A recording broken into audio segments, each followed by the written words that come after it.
All right, today we are going to look at the impact that AD had on Game 6, in particular on the defensive side of the ball.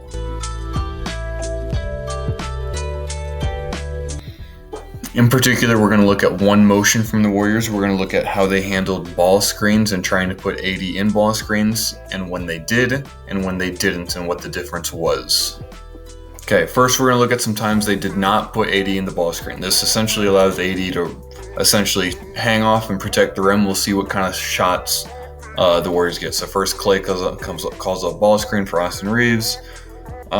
Takes a step back mid-range jumper. Difficult shot. Okay, we can see ball gets swung around. AD's in the paint. Wiggins takes a elbow jumper contested. Okay, Steph is pushing the ball up the court. AD's in the middle. AD's able to sag off Looney, prevents Steph from getting anywhere near the rim. They try and go essentially away from their offense, looking for a Kevon Looney post-up, and Steph travels. Okay, Steph brings the ball up the court. They get a Looney ball screen to start, but then just drift away, and then he calls up for Hachimura. They get the switch. Steph passes into DiVincenzo with Anthony Davis perusing the rim, a difficult shot. Okay, so now we're going to switch to see Golden State when they tried to set ball screens for getting AD up the screen. They had an interesting concept where they tried to get AD involved and then move the ball to the other side. So we can see first off, much better look instantaneously. Okay, we see Gary Payton come up to the screen.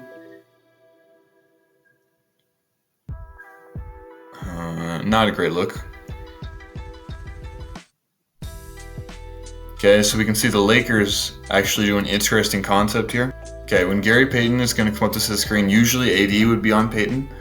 But LeBron essentially pre-switches onto Payton so that LeBron can be the one in the pick and roll. So that way they have LeBron instead of AD. Draymond does a great job running out to it afterwards, though, to make sure AD gets on the ball. And again, maybe a decent look, but not a great look. So then the following possession, this is my absolute favorite concept. I don't know if this was discussed before, but they do the exact same thing. So they know that LeBron's going to go early. And Draymond is so brilliant for him to be able to understand this concept. Okay, so Payton goes up. Payton doesn't even actually go to the screen. He cuts to the rim because they know that Steph is going to swing the ball over here. And LeBron and AD are kind of stuck in no man's land where they're in between guarding people.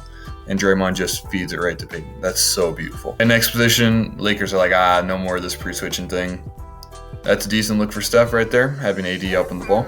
So we can see without Gary Payton being in the game, AD needs to guard Draymond in this one.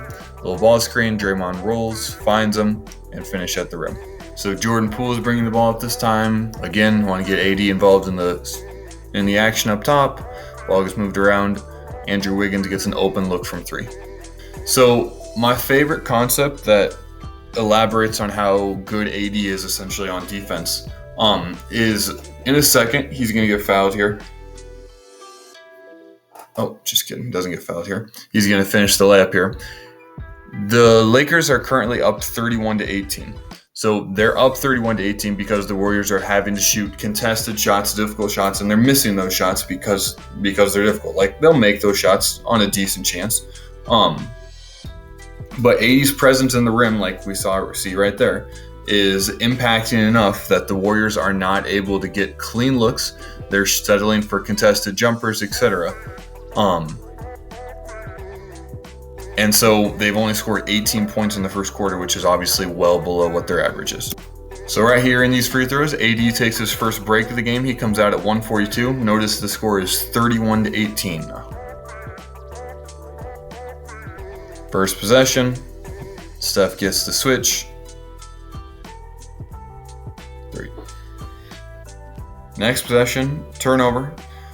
Steph gets it in transition, attacks, finishes at the rim, and the foul.